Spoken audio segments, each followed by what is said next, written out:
HE News, episode number 12.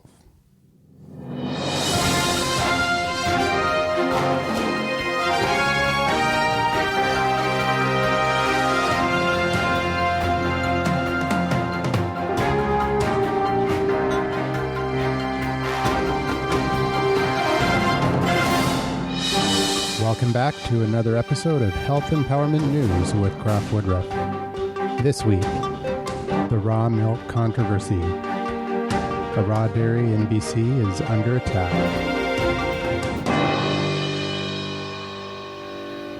Welcome back, everybody, to Health Empowerment News with CROFT WOODRUFF. My name is Andrew McGivern, and I'm here in the studio. Hello, CROFT. Good afternoon, Andrew. It's a pleasure to be here, as usual. And today we're going to talk about raw milk. Are Canadians getting a raw deal? Well, we can put it this way, that the milk of human kindness is not pasteurized. Exactly. And, of course, the source of most commercial milk is the modern Holstein cow. It's bred to produce large, or very huge quantities, in fact, of milk, 3 times as much as the old-fashioned cow. And this Holstein needs special feed and antibiotics to keep her well. And therefore her milk contains high levels of growth hormone from her pituitary gland. And even when she is spared the indignities of genetic engineering bovine growth hormone to push her to the utter limits of milk production, pun intended, it's not a very good situation. I mean, who wants to be subjected to growth hormone in the milk? Who wants to be subjected to antibiotics? We already have a situation in medical science where more and more disease-causing bacteria are antibiotic resistant. And it's setting up a situation that sooner or later is going to be a real health calamity as far as I can see.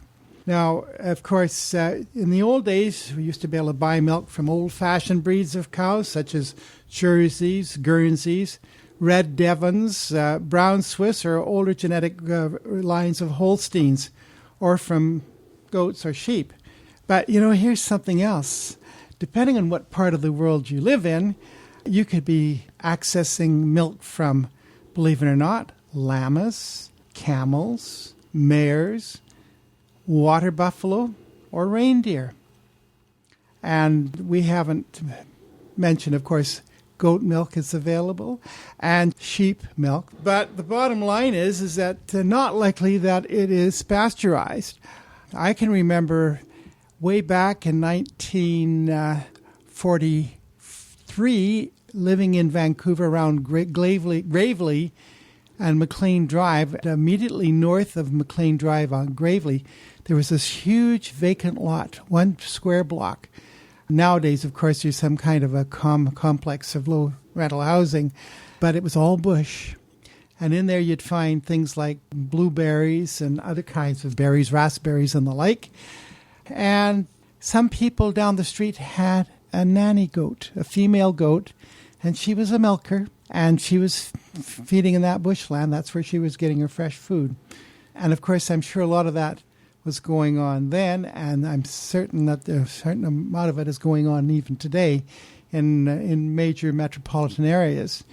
And so a lot more people are consuming raw milk than pasteurized milk when you consider the populations of Asia, Eurasia, because as you go further east into Europe and towards the Urals, you find that more and more people are living off the land, and they are raising goats and sheep and bovine cattle that they can obtain milk from. And, of course, it's only since the 19th century that it was Pasteur who came along with the idea, well, we've got to get rid of all these milk-borne diseases. Actually, originally it was for the beer and the wine industry. That's right. Louis Pasteur. Mm-hmm. And then they decided to use pasteurization on milk to eliminate these disease pathogens that cause everything from undulant fever to tuberculosis and so on. If you look into the history, it was partially because of the movement of the farms, the dairy farms, into the industrial areas where they were feeding them the pulp from the hops and whatnot. So they took them off of the the pastures and brought them into these factory farms. Yes. Where they were no longer grass fed, and then of course there was all sorts of problems with the milk, and then pasteurization was one of the answers. Yeah. Instead of going back to the clean grass fed sanitary conditions, they decided to kill everything in the milk. Yeah, and of course that raises a whole can of worms. I do know this, that where I was born and raised in the southeast interior, certainly in the 1940s and before that even, the dairies were independent, and we had several dairies that you could buy milk from. And my folks always got it from one particular dairy. I can't remember the name right now, but there was one dairy that they did avoid because it was too close to the Trail smelter. And there was all that fallout from a lead smelter that would contaminate the soil and ultimately whatever's grown on it. But eventually these dairies they all got a plant together, called it United Dairies. So all the milk went in there and it was pasteurized. But until that plant was put in place, as far as I have been able to determine, we were not getting pasteurized milk. So it really became in vogue in the 1940s and 50s on this continent, except maybe in the larger cities like Vancouver, or Spokane, for instance. But certainly the dairies in the Trail Nelson area, they were independent, small farmers, and they milked their cows and they delivered the milk in glass bottles. But in any case, there are so many things that they do with milk today, as you point out. It gets all lumped together. And my contention is that you'll have farmers, dairymen, who are very particular about how they treat their animals, what they feed them, how well they clean them before they are milked, the cleaning and sterilizing of the stainless steel utensils that they use to contain the milk. Of course, you've got milking machines and that sort of thing now instead of milking by hand. And that raises another point. When we moved away from Trail to Castlegar from January of 1946 until about, I guess the summer of around 1952, we were getting raw milk from an old Russian lady, Doukhobor lady. We called her Granny. She had a Jersey cow, and we got fresh raw milk from her whenever we wanted it, on a more or less every other day basis, and depending on how much milk was being consumed. And I can tell you, from my point of view, I didn't think it was very sanitary, because one time I went to get some milk, and she's ladling it out of this stainless steel container, and it might have been aluminum for that matter. I see a big black blowfly floating around on the surface. Yummy. Absolutely. That didn't turn me off from drinking milk. It was about, I guess, it was sometime in the late 40s, I guess about 1949. I went and got a glass of milk from the fridge, and I took about 2 sips. That was it. I didn't like it anymore, and I stopped drinking milk. Didn't stop drinking or using milk products like cream and whipping cream or cooking with milk, but as far as drinking it straight, raw, or pasteurized, no more. That was it. I just lost taste for it.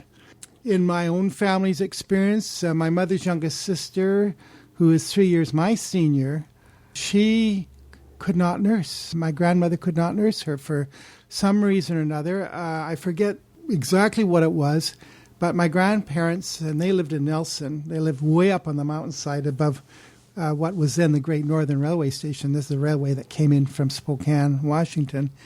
And they got some goats. And my aunt thrived very much on goat milk. I didn't like it because I didn't like the taste of it.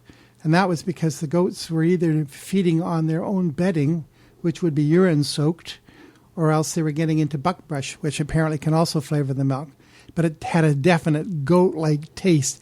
It tasted like goat smell, you know what I mean? And so that turned me off goat milk. But goat milk actually is very digestible, as is sheep milk. Anyway, the trouble with pasteurization, it destroys enzymes. It diminishes the vitamin content. It certainly denatures fragile milk proteins, making them maybe even toxic. It destroys vitamin C. It destroys vitamin B12 as well as vitamin B6.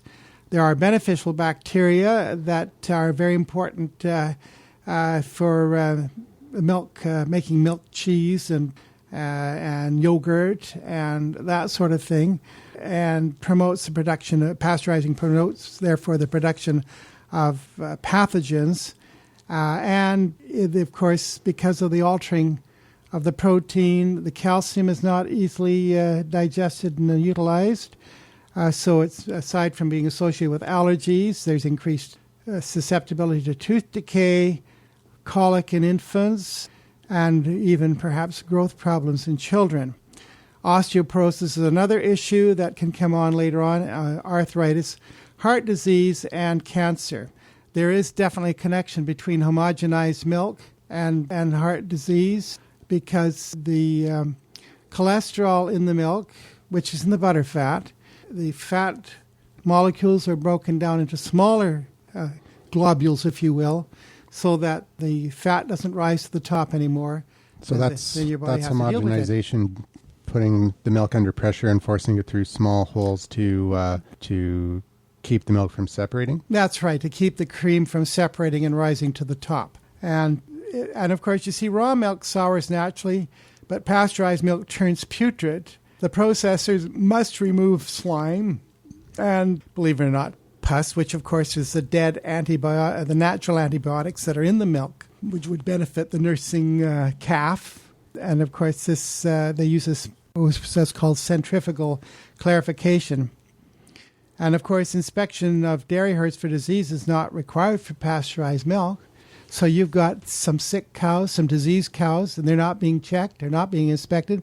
So what do we get? Instead of the highest quality of product, we're getting probably milk that is relegated to whatever the quality of the lowest common denominator, if I may put it that way.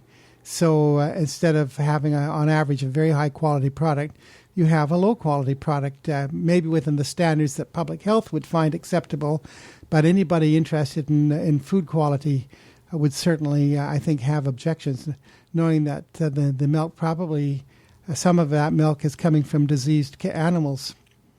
And, of course, we know that they do feed cattle antibiotics to treat things like inflamed udder, mastitis, and other issues. I mean, cows, they're just like anything else. They're only as good as they're fed.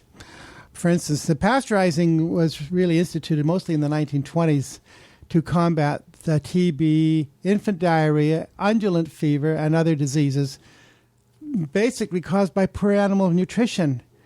We've already mentioned the problem with dirty production methods, but with the times changing and the modern stainless steel tanks, the milking machines, the refrigerated trucks, the various inspection methods, it makes pasteurization pretty well absolutely necessary, for public protection. So this is where the public health authorities are really coming from. Pasteurization does not always kill the bacteria. For a condition called Jones disease, a condition that's suspected of causing Crohn's disease. Jones disease is spelled Johne''S. And of course, Crohn's disease in humans is which most confinement cows are infected, this Jones disease. Much commercial milk is now ultra-pasteurized to get rid of heat-resistant bacteria, give it a longer shelf life. Ultra-pasteurization is a violent process that takes milk from a chilled temperature to above the boiling point in less than 2 seconds. Clean raw milk from certified healthy cows is available commercially in several of the United States, and it may be bought directly from the farm in many more. The real cows are fed green grass. They might as well be feeding some of these cows powdered glass, I should say. But no, in the spring they get green grass, also in the summer and the fall. Stored dry hay and from silage, hay and root vegetables in winter. It's not soy meal, cottonseed meal, or other commercial feeds. nor is it bakery waste, chicken manure, or citrus peel cake laced with pesticides. This is what a lot of dairies, these big dairies, are feeding their cows. Vital nutrients like vitamin A and D, and what is known as Price's activator, believed to be vitamin K2, are greatest in milk from cows eating green grass, especially rapidly growing green grass in the spring and fall. Vitamin A and D are greatly diminished, and this activator X, otherwise referred to as vitamin K2, disappears. When milk cows are fed commercial feed, this is what you can expect to happen. Soy meal has the wrong protein profile for the dairy cow. You know, this is totally absurd what they're doing or allowed to do.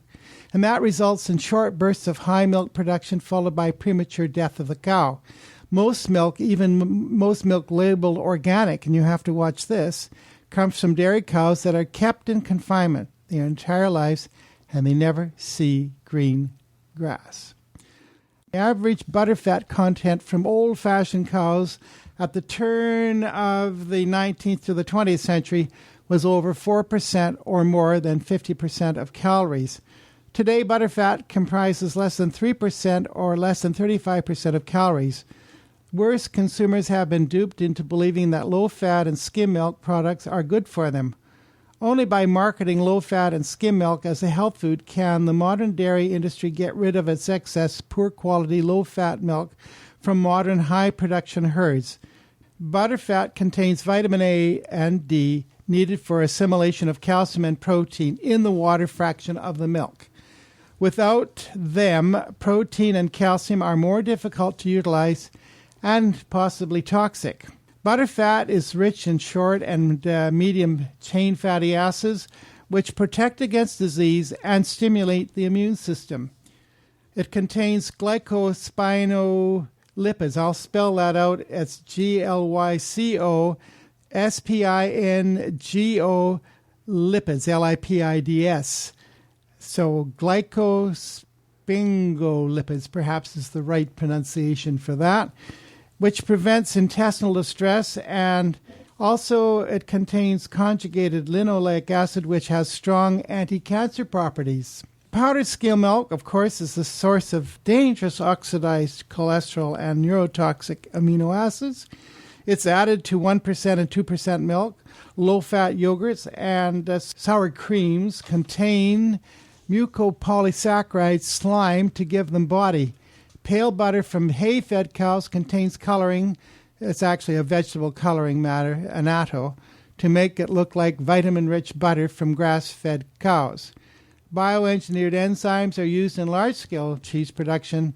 Many mass-produced cheese contain additives and colorings, and imitation cheese products contain vegetable oils, like the cheese slices and the Gee Whiz cheese that you can spread out like, it's quite syrupy in a way. Pasteurization does favor large, and the laws certainly favor large industrialized dairy operations, and they squeeze out the small independent farmers. When farmers have the right to sell unprocessed milk to consumers, they can make a decent living, even with small herds. And you can be very sure, knowing that they would be susceptible to horrendous lawsuits, that would be bankrupting if they were careless in their handling of their cattle and the milk they get from their cattle. They want to be extra careful in what they do, compared to mass dairy production where the herbs are not being checked. And so we're getting milk that is really questionable in terms of purity and quality. And so buyer beware.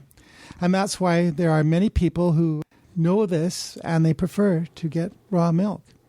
Well, like you, I don't drink milk. I have it a little bit in tea or coffee.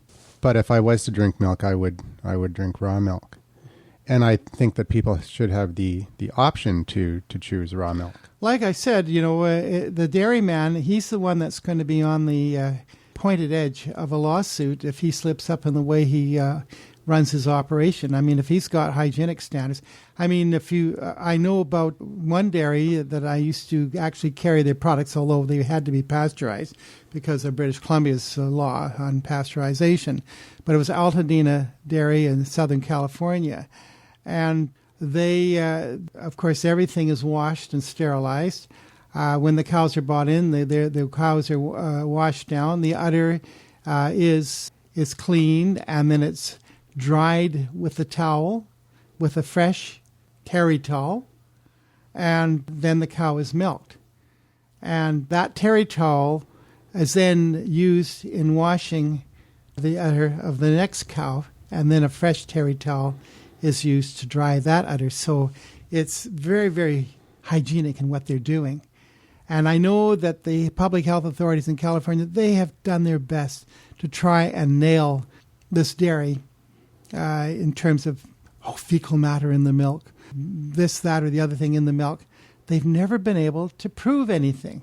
And now that when I hear about this test with this dairy up the valley, where they're supposed to have feces in the milk. It's interesting because I've been following the Glen Colton farm battle back east with Michael Schmidt's farm. Mm-hmm. And while I was looking into that, I also looked into raw milk available in BC, and I found Home on the Range farms. And I was actually thinking of trying it. Mm-hmm. But then recently, health authorities have issued a cease and desist order against them. And then later they tested their products and supposedly found fecal matter. Well, I tell you, I would demand that the tests be done independently from 3 different sources. And they did. Just to keep them honest. And they did, and they refused to hand back the samples to have them tested. They had them destroyed, poured down the drain with bleach. That's known as destroying the evidence, folks. And that doesn't say much for the integrity of our public health officials, does it? They're also refusing to release the lab results. So and I think on the basis of a court case, an honest judge would throw the whole thing out. Of course, the media, when they reported this, they didn't include those facts. They just included the fact that they've been charged, found with fecal matter, and anybody who has these products should pour them down the drain. Yeah, this is talk about tampering with evidence. Which of course, if you or I did such a thing, they'd come down on us like a ton of bricks. Well, they're going. Apparently, they're charging them with. They're going to file a lawsuit and charge the BC Centre for Disease Control with obstruction of justice. I think they should also charge them with tampering with evidence by refusing to give the samples, by destroying the evidence they claim to have against the dairy. I think they could be nailed on several fronts as far as what has happened here. And it certainly doesn't say much, for the integrity of our public health authorities. I mean, their job, of course, is to protect public health, but I noticed that they've slipped up in several areas, which we're not going to go into right now. Well, BC's top health officer, Dr. Perry Kendall, has warned consumers that the consumption of unpasteurized milk can cause serious illness, long-term diseases, or death, and that they're especially dangerous for young children, seniors, and those with weakened immune systems. So where are the bodies? Well, that's a good question. Where are the bodies, Dr. Kendall? You say there's no credible evidence to show that raw milk is better than pasteurized milk? Yes. Well, the fact is, Dr. Kendall, raw milk is consumed by a far greater number of people in Eurasia, Africa, and the Middle East, and by comparison to those in the Western world who consume pasteurized milk. People in Eurasia and in, depending on where you are, if you're in Lapland, there's reindeer milk, right? I'm sure it's not pasteurized. In fact, I know it's not pasteurized. There's milk from water buffalo. Now, water buffalo, you find them in Southeast Asia, you'll find them in India and in Africa. So these people don't have the facilities to be pasteurizing it. The milk goes right from the cow to the family in whatever container they have. In fact, if public health authorities were more concerned about clean, potable water, they would be doing a far greater service than what they are doing in these cases. You have goat milk, camel milk. I mean, that's something that you'll find in the desert areas of this world where there are camels. There's yak milk. There's milk from horses and people. And it's Mongolia where they have yak milk and also mare's milk. You've got, even I found out just recently, even in South America, the milk from the llama. It can be is potable, and there it is. So people all over the world are drinking raw milk from various animals. That's right. And so where are the bodies? And basically, there is a Canada-wide ban on the distribution of raw milk. It's not illegal to drink it. And if you own your own cow, you're completely... It's completely legal to drink your own milk from your own cow. Yeah. So but your neighbor can't take the risk.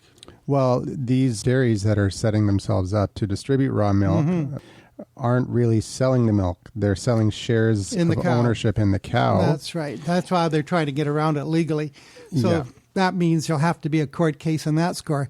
But I want to see the evidence come into court that we have public health officials that are actually tampering with evidence to try and make their case, and that is illegal.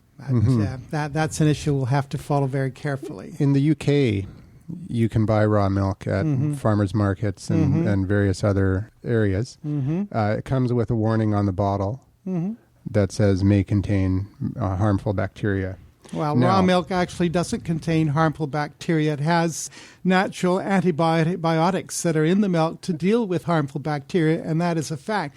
And that is one reason why raw milk, when it sours naturally and it is usable, unlike pasteurized milk, which rots and is putrid. Yes, on realmilk.com. It's a website put out by the Weston Price Foundation. They have a court case, a transcript of expert testimony from a couple experts in the field of milk biology. And they give in detail the explanations of exactly what you just said, how there's enzymes and factors in the milk that naturally deal with any pathogen or something. Any of these, salmonella and all the other pathogens that are supposedly in the raw milk. I would be more concerned about drinking pasteurized milk that is laced with antibiotics as well, like penicillin, for instance. But there are other antibiotics that they're using now, as well as things like bovine growth hormone, the synthetic one that makes old Bossy give more milk. One of the most insulting things I ever heard was this head of a pseudo-consumer group which was more or less in the business of supporting industry rather than the consumer. But this woman was saying that, PhD from Harvard, by the way, she was saying with bovine growth hormone, that you can get more milk out of the cow on less feed. Well, if you want quality milk, the cow is going to have to pay a price. They're just going to milk it on less feed, and so what happens? The cow loses in the bones and is more susceptible to inflammation of the udder and other infections. This is absolutely insane, and of course the Humane Society should be taking up their cudgels on this issue as well. So more milk from less feed, certainly breaking the laws of equilibrium. In other words, you can only get out of something whatever you put into it, right? And then, of course, if you're going to feed the cow on the short end of the stick, then that's what you're going to get out of the udder, is the short end of the stick. And people should really wake up to that fact and hold our public health officials and our politicians who buy into this crap to account. Well, more and more people, I think, are starting to understand the benefits of raw milk. And I don't think it's something that's on the top of most people's mind. Yeah. So I don't think it's going to be a major You only issue. have a small part of the population that is aware of the benefits of raw milk. And of course, they're the ones that will be the victims of public health diktat. There's one thing I wanted to mention. At the outset, we did say that the milk of human kindness is not pasteurized. I'm surprised that Dr. Kendall doesn't go raging into the hospitals and demand that all the infants be put on bottled milk. Why, pasteurized milk. Mother's milk. Mother's milk or milk formula, of course. whole lot of difference between what's in human milk. And of course, when the infant is born, the colostrum is in the mother's breast. It's available only for a couple of days. It is vital for so many things, such as immunizing the infant from a number of diseases, including diarrhea, different bacillus that may infect the gastrointestinal tract, and supplies beneficial bacteria. It acts as a laxative and is the only substance that can effectively clean out the meconium that is in the infant's gastrointestinal tract. Meconium is the earliest stool of an infant. Unlike the later feces, meconium is composed of materials ingested during the time the infant spends in the uterus. Intestinal epithelial cells, lanugo, and of course mucus, amniotic fluid, bile, and water. That's what can be in the components of the intestinal contents. This meconium, and I should spell that out, it's meconium, is almost sterile, and unlike the later feces of the infant, it's viscous and sticky like tar, and it has no life, with the stools progressing towards yellow, which of course is the digested mother's milk. Interesting. Again, the milk of human kindness is not pasteurized. So what do you think the solution is here in terms of regulating the raw milk industry, if there ever is going to be a raw milk industry? Well, I think that they definitely, the dairy that is selling raw milk, they have to conform to hygienic and, disease standards. In other words, the cows are regularly inspected for disease. And the conditions of the dairy in terms of sanitation, all of these things that lead up to the milking of the cow and the cleaning of the udder, and making sure that the animal, no fecal matter is going to get into. It's very difficult to happen anyways from the standpoint, you clean the udder, you've got the little tubes that fit over the cow's teats to pull the milk out. And so how is it going to get in there? That's why I'm very suspicious of these claims that the milk was contaminated or the milk product was contaminated with feces, presumably cow feces. How else is it going to get in there? If they were doing it by hand, then you might have something to talk about. But I know that Altadena Dairy, they have milking machines, and they're very thorough in cleaning everything. From the udder to the equipment that draws the milk out and stores the milk as well. So that sounds like a lot of work, regulating all those processes. It might just be easier to slap on a ban. Yeah, well, that's about the size of it. But that raises, of course, the question, why aren't they inspecting the other cattle out there for disease and for things like penicillin and other antibiotics in the milk, as well as growth hormone that's supposed to make Bossy give more milk than what she would otherwise be capable of producing on less feed.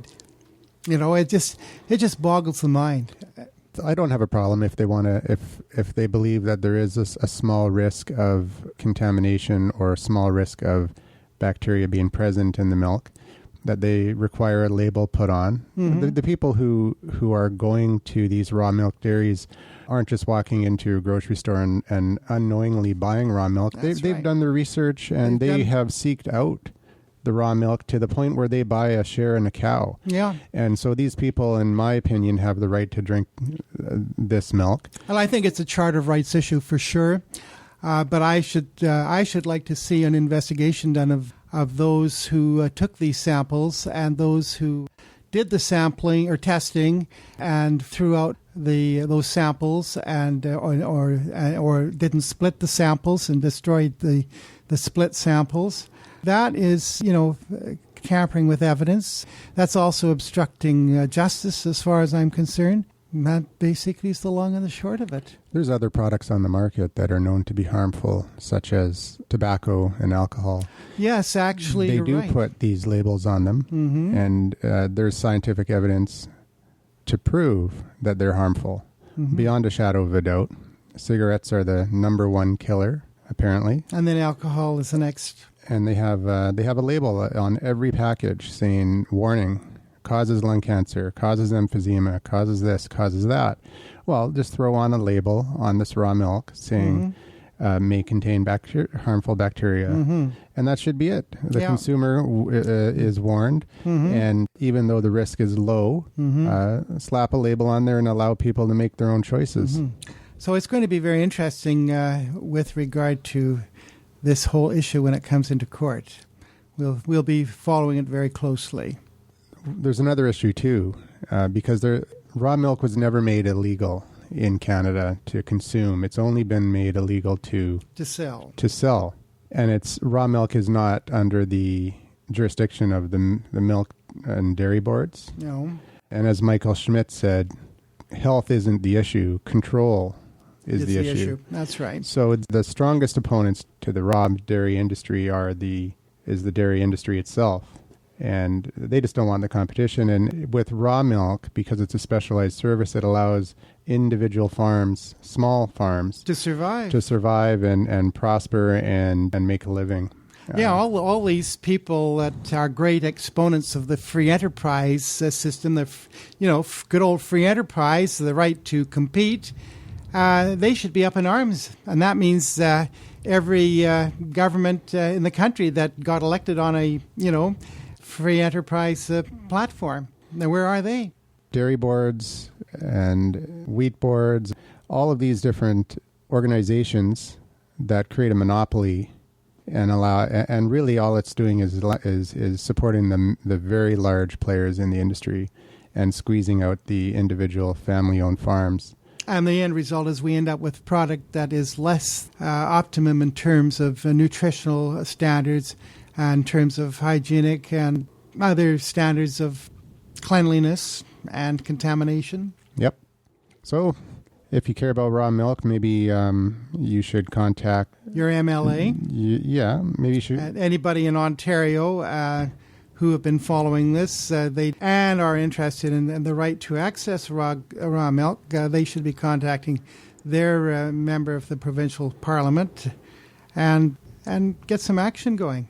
Okay. I believe that wraps up this episode. Yeah. Again, my thanks to information from the Weston Price Foundation for much of the information regarding what's involved in the quality of raw milk versus pasteurized milk.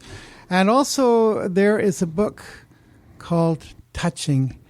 And something, I forgot the name of the author. I don't know if I have it here or not. It's called Touching? Yes, Touching. And it's about milk? No, it's just milk is involved because touching involves infant nursing at the mother's breast.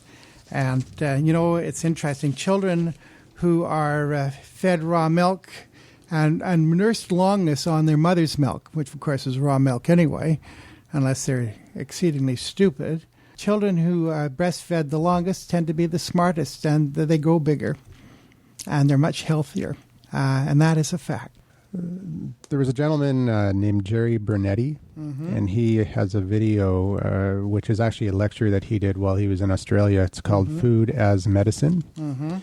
And he is a cancer survivor. And basically the lecture is about his battle with cancer and how he overcame it using food. And his lecture, he talks about the cancer industry for the first probably 35 minutes of the lecture and the problems that he sees with current cancer therapy and methods of treatment. Then he goes into all the foods, the cruciferous vegetables and all sorts of other foods that you should take to prevent or to treat cancer. And then he also talks about raw milk. And it was interesting what he did. He took his own blood and injected it into the udder of a non-gestating cow. And then when it produced milk, he drank the milk. Now his theory is that the cow produced antibodies for his non-Hodgkin's lymphoma. Yes, this is a blood disease, isn't it? Yeah. And so he had non-Hodgkin's lymphoma and drank the milk from the cow that he had injected his own blood into. It sounds weird, but this guy, he's in the cow serum industry. Basically, he makes serums for cows, so he knows what he's doing. He had a friend also who had cancer, and he gave him his milk that was from his blood, I guess, and he got well as well. So it's interesting because it wasn't, the antibodies were for him, but it worked for other people. It makes sense from the standpoint that, I mean, this is what immunology is all about, is to stimulate the immune system to attack whatever is attacking you. And therefore, he's got cancerous blood, or blood that has a type of cancer floating around in it, in this case, non-Hodgkin's lymphoma. And so it's injected into the cow. The cow's own immune system turns on and produces antibodies, right? This is what we're looking at. And then he drinks the milk from that cow's udder. And, of course, it only has one udder anyway, but trying to be funny. The long and the short of it is that in turn stimulates his immune system to turn on those proteins. Whether it's that's what helped him with his cancer or not, we'll only know until they do more of the same thing, right? Yeah. But nobody's interested in doing cow serum studies. No, because you got to have money for those studies, and you got to have a payoff at the end. And the payoff at the end is to patent the product. But the trouble with patenting a product, you have situations where right now in Canada there is a chemo drug that is about $22,000, I think. I'm not sure just what the total cost per year would be, but it seems that some provinces aren't willing to put up the money for that treatment, and you have a situation where people from, say, Nova Scotia, where it may not be available, can come to British Columbia and get it instead, because this provincial health service will pay for that drug, whereas in Nova Scotia theirs won't. Now, I'm just using Nova Scotia as an example. It may not necessarily be that province, but there are apparently a couple of provinces in Canada that will not pay for that therapy. Interesting. And it's pretty expensive at $22,000. Well, obviously, this has to do with the costs of production, but also the payoff in terms of patent rights and royalties. We have that kind of a situation with other drugs. I can think of one called Erbitux. And a drug like that is about $2,300 a treatment, and it goes on for a whole year. And after the year, the tumors have shrunk, but the patient's dead. Well, I think that's about all the time we have for this episode. I will put some links in the show notes at foodsorenotdrugs.com. If you're listening to this through iTunes or through another source, and you're not listening to it right from the webpage, you can go to www.foodsorenotdrugs.com. I'll have the links to realmilk.org. I'll have a link to the video Food as Medicine, Jerry Burnetti's lecture. And, of course, how about my email address, croft.woodruff@gmail.com. Croft is CROF as in Frank, T as in Thomas, .woodruff, WOODRUF as in Frank, F as in Frank, @gmail.com. And if you have any questions for Croft for one of our upcoming episodes, you can email him at croft.woodruff@gmail.com. Just put in the subject Health Empowerment News, and he'll know that you're referring to the show. Yeah, because I'd appreciate getting feedback and also being challenged, because, we do make mistakes and we need to be sure that we're accurate. And you can reach me at andrew@foodsorenotdrugs.com. And also, if you look to the right of the page, we do have a little donation button. So if you appreciate the content and you'd like us to continue, we are doing this for free. We're not charging for the podcast. And we're not expecting payment, but if you would like to donate $1 or $2, some people, when they're listening to podcasts that they value, they donate $1 or $2 a month, small amount, and it's very appreciated. Yes, it helps to pay for gasoline to get here because I have a good distance to travel. So, and also for equipment, and we always want to upgrade our show and make it sound better. And that's about it for this week. Thank you very much, Andrew. Pleasure as usual. All right, we'll see you next week.